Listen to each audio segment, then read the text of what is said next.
السلام عليكم ورحمة الله وبركاته. شايفين جمال الحواوشي الاسكندراني؟ تعالي اقولك انا عملته ازاي. جبت كيلو من الدقيق، نزلت بنص معلقة من السكر على نص معلقة من الملح، وحطيت كيس من الخميرة. بدأت معايا مية فترة مش مغلية عشان متموتليش الخميرة بتاعتي. بدأت انزل تدريجيا بالمية وبدأت اعجن في الدقيق بالشكل اللي انت شايفاه دوت. اهم حاجة تعجني فيه كويس جدا، واول ما تلمي معاكي بالشكل اللي انت شايفاه ده هتبدأي ان انت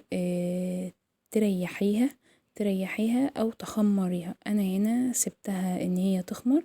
بعد ما خمرت معايا بدأت ان انا افضي الهواء منها بالشكل اللي انت شايفاه ده، وهبدأ ان انا اعملها كرات قد بعضها وتجوزيهم، يعني من كل رغيف هياخد كورتين معاكي.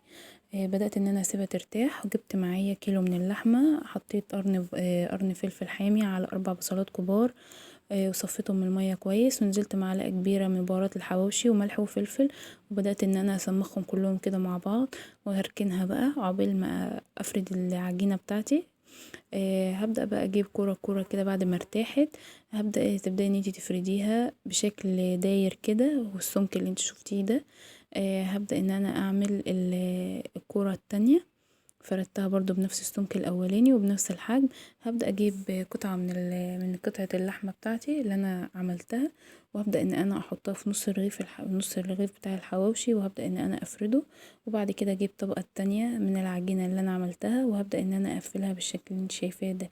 يبقى ايديكي من تحت لفوق كده بتقفليها كأنك بتعملي ضفيرة بالشكل اللي انت شايفاه الجميل ده.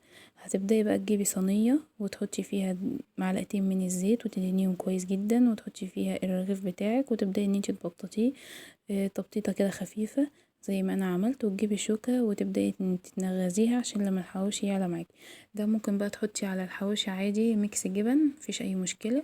تبدأي برضو تقفليه بالشكل اللي انا قلتلك عليه دوت، وتبدأي ان انت تخرميه برضو، وتبدأي بقى ان انت تكون الفرن سخن على درجة حرارة 200، وتدخلي فيه الحواوشي يستوي ويطلع معاكي بالقمر دوت. متنسونيش بقى في لايك وشير وسبسكرايب للقناة وتفعلوا زر الجرس.